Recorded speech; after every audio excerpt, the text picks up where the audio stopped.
जमींदार घुंघरू सिंह का काफी बोलबाला था। गांव के लोग जमींदार की बात को कभी नहीं टालते थे। भले ही जमींदार गांव वालों से मुनाफा कमा रहा हो, लेकिन वो छोटे मोटे काम करके गांव वालों के दिल में जगह बनाए रखता था। एक रोज जमींदार गांव में अपने आदमी के साथ आता है। अरे जमींदार साहब, आप यहाँ? आपने मुझे ही बुला लिया होता। नहीं नहीं, यहाँ से मैं निकल रहा था तो सोचा तुझे काम बताता जाऊं। कहिए जमींदार साहब, क्या काम है? मेरे खेतों में कल सुबह हल लेकर आ जाना। 2 खेत जोतने हैं तुझे। और उसमें बीज बोना है। बाकी मैंने और लोगों को भी कह दिया है। तू टाइम से आ जाना। बिल्कुल मालिक, मैं समय से पहले पहुंच जाऊंगा। आप चिंता मत कीजिए। गांव के लोग जमींदार की खूब इज्जत किया करते और जमींदार भी गांव के लोगों की मदद कर ही दिया करता। लेकिन जमींदार का इकलौता बेटा गांव के लोगों की बिल्कुल इज्जत नहीं करता।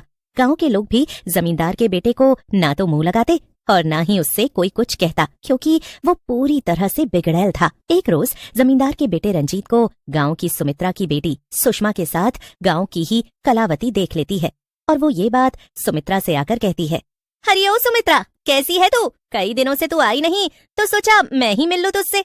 मैं तो अच्छी भली हूँ, घर का थोड़ा काम हो जाता है तो घर से निकलने का मौका नहीं मिलता। तू बता, तू कैसी है और कैसे आना हुआ? मैं बिल्कुल ठीक हूँ। और तेरी बेटी कहाँ है? वो घर का काम धंधा नहीं करती क्या, या बस आजकल इश्क लड़ाने में ही ज्यादा समय दे रही है? अरे कैसी बातें कर रही है कलावती तू? मैं कुछ बोल नहीं रही, इसका मतलब तू मेरी बेटी के बारे में कुछ भी बोलेगी? वो खेत गई है। और ये तू क्या कह रही थी? इश्क विश्क, क्या मतलब है इस सब का? तुझे लगता होगा कि तेरी बेटी खेत गई है, लेकिन अभी अभी मैं खेत से ही लौट रही हूँ। जब मैं घास लेकर आ रही थी तब मैंने तेरी बेटी सुषमा को जमींदार साहब के बिगड़ैल बेटे रंजीत के साथ देखा है। और तुझे पता है, वो हाथ में हाथ डाले बैठे बातें कर रहे थे। नहीं नहीं, ऐसा नहीं हो सकता। कलावती, कह दे कि ये झूठ है। मेरी तुझसे दुश्मनी थोड़े ही है जो मैं तुझे और तेरी जवान बेटी के बारे में ऐसी बातें कहूँ, हैं? तू अपनी बेटी पर थोड़ा नजर रखा कर। कलावती ये कहकर जाने लगती है।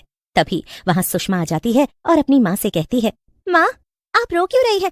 और कलावती काकी किस पर नजर रखने के लिए कह रही हैं? कहाँ थी तू? सच सच बता। देख सुषमा, तेरे पिता नहीं है, तू अपने पिता का नाम मिट्टी में मत मिला देना। बेटा सच बता मुझे, कहाँ से आ रही है? अरे बिजली, तू बाहर क्यों खड़ी है? जरा अंदर तो आ और माँ को बता कि हम दोनों कहाँ से आ रहे हैं।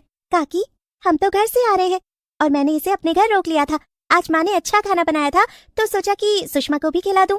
तुम दोनों सच तो कह रहे हो ना? क्या आपको अपनी बेटी पर विश्वास नहीं है माँ? है तो, लेकिन मैं जो पूछ रही हूँ वो बता। बता तो दिया माँ, मैं बिजली के घर से आ रही हूँ और बिजली भी आपके सामने है। वो भी तो आपसे यही कह रही है ना कि मैं उसके घर पर थी, फिर इतने सवाल क्यों? कलावती वहाँ से मुंह बनाकर चली जाती है और सुमित्रा को अपनी बेटी पर शक होते होते रह जाता है। ऐसे ही समय बीत जाता है और एक रोज गांव की एक और औरत सुमित्रा को उसकी बेटी और जमींदार के बेटे के चक्कर के बारे में बताती है। इस बार सुमित्रा अपनी बेटी से बिना कुछ पूछे उस पर नजर रखती है और आखिरकार सुमित्रा अपनी बेटी को जमींदार के बेटे रंजीत के साथ देख लेती है। और जब सुषमा घर आती है, मुझे कई लोगों ने तेरे और जमींदार के बेटे के बीच में चल रहे चक्कर के बारे में बताया, लेकिन मैंने अपनी बेटी पर विश्वास रखा था कि वो ऐसा नहीं करेगी, लेकिन आज तूने मेरी नाक कटवा ही दी। लेकिन माँ, मैं उसके बिना नहीं जी सकती, मैं उससे प्यार करती हूँ। अगर जमींदार जी को ये बात पता लगी ना तो वो हमें गांव से निकाल देंगे। अगर हमें उन्होंने गांव से निकाला तो हम कहाँ जाएंगे? तुझे थोड़ा भी अंदाजा है कि तू कितनी बड़ी गलती कर बैठी है? आज से तेरा घर से निकलना बंद।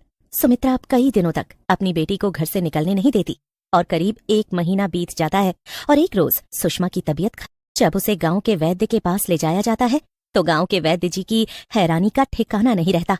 सुमित्रा जी, मुझे आपसे कुछ बात करनी है, आप जरा इधर आइए।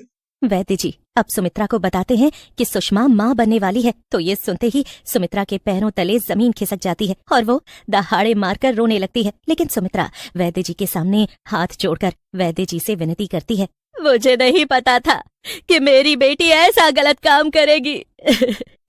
लेकिन मैं आपके आगे हाथ जोड़ती हूँ, आपके पाँव पड़ती हूँ, ये बात आप किसी से ना कहना। मैं अपनी बेटी को लेकर ये गांव छोड़कर चली जाऊंगी। सुमित्रा अब अपनी बेटी को घर लेकर जाती है और उसे खरी खोटी सुनाती है और खूब रोती भी है। लेकिन जब ये बात सुषमा जमींदार के बेटे से कहती है कि वो उसके बच्चे की माँ बनने वाली है, तो वो सुषमा को अपनाने से इनकार कर देता है। देखो, ये जो कुछ भी हुआ इसके बारे में मुझे कुछ नहीं पता और मैं इस बच्चे का बाप नहीं हूँ। अगर तुमने ज्यादा मेरा नाम उछालने की कोशिश की तो मैं तुम्हारे परिवार की बदनामी करने में कोई कसर नहीं छोड़ूंगा। धीरे धीरे ये बात पूरे गांव में फैल जाती है और सुषमा की बदनामी होने लगती है। जमींदार भी अपने बेटे पर लगे आरोप को सिरे से नकार देता है और हर कोई सुमित्रा की बेटी सुषमा की ही बदनामी कर रहा था। देख लिया ना सुमित्रा, मैंने पहले ही कहा था कि अपनी बेटी पर ध्यान दे, लेकिन तूने मुझे ही गलत बता दिया था उस दिन। कल मैं जमींदार साहब के खेत में काम करने गई थी तो जमींदार साहब कह रहे थे कि सुमित्रा ने ही जानबूझकर अपनी बेटी को कहा होगा कि मेरे बेटे से चक्कर चला ले ताकि कुछ पैसे मिल जाएं। सुन रही है ना गांव वाले क्या कुछ कह रहे हैं? अरे तेरी बेटी को क्या जरूरत थी ऐसे लोगों के साथ रिश्ता रखने की? मुझे भी नहीं पता था कि मेरी बेटी मेरे साथ ऐसा करेगी। मैं तो किसी को मुंह दिखाने लायक नहीं रही। जो कोई भी कुछ भी आकर बोल रहा है मैं बस सुनने लायक ही बची हूँ। मैं तो कहती हूँ मेरी सांसें भी क्यों चल रही है, वो भी रुक जाए। हाँ, इसीलिए कहते हैं बेटियों को ज्यादा सर पर नहीं चढ़ाना चाहिए, ना ही ज्यादा पढ़ाना लिखाना चाहिए। जहाँ उनके पैर खुलते हैं वो 4 कदम और आगे बढ़ जाती हैं। जहाँ गांव वाले सुमित्रा और उसकी बेटी को भला बुरा कह रहे थे, तो वहीं सुषमा अब इन सारी बदनामियों को झेल नहीं पाती। वो अपना गला काटकर जान दे देती है। ये बात गांव में कुछ दिन ही सुर्खियों में रहती है। उसके बाद सब कुछ नॉर्मल हो जाता है और करीब 6 महीने बाद जमींदार के बेटे रंजीत की शादी अच्छे खासे अमीर घर की लड़की से करवा दी जाती है। लेकिन अब सुहागरात वाली रात रंजीत नशे में अपने कमरे में आता है जहाँ घूंघट में उसकी दुल्हन बैठी होती है। अब रंजीत भी अपनी दुल्हन के पास जाकर बैठ जाता है। रंजीत अपने सामने घूंघट में बैठी दुल्हन को देख रहा था। वो हाँ ना में सिर हिला रही थी। फिर काफी समय बीत जाने के बाद रंजीत अपनी दुल्हन का घूंघट उठाता है। लेकिन जब वो अपनी दुल्हन का घूंघट उठाता है तो चिल्लाकर जैसे ही दरवाजे की तरफ भागता है तो दरवाजा खुद ब खुद बंद हो जाता है। रंजीत बेटा, क्या हुआ तुझे? तू ठीक तो है ना? नहीं पापा, मुझे बाहर निकालो। यहाँ कोई है। सरकटी दुल्हन, सरकटी चुड़ैल, मुझे कुछ भी समझ में नहीं आ रहा है। क्या हो रहा है आखिर? कौन हो तुम और क्या चाहती हो? रंजीत के इतना कहने के बाद ही वो सरकटी चुड़ैल जोर जोर से हंसने लगती है और रंजीत की तरफ बढ़ने लगती है। और वो सरकटी चुड़ैल कोई और नहीं बल्कि सुषमा थी, जिसकी 6 महीने पहले मौत हुई थी। कहीं तुम भूल तो नहीं गए मुझे? हाँ? मैं तुम्हारी सुषमा, जिसे तुमने जीते जी अपनाने से इनकार कर दिया था। उसकी ऐसी हालत हो गई कि उसके घर वाले, गांव वाले उसे देखकर ताने देते थे, बुरा भला कहते थे उसे। उस वक्त तुम मेरे साथ खड़े होने के बजाय मुझे ये कहने लगे कि ये सब मैंने पैसों के लिए किया है। तुझे अब कोई नहीं बचा सकता, तेरी मौत तो निश्चित है।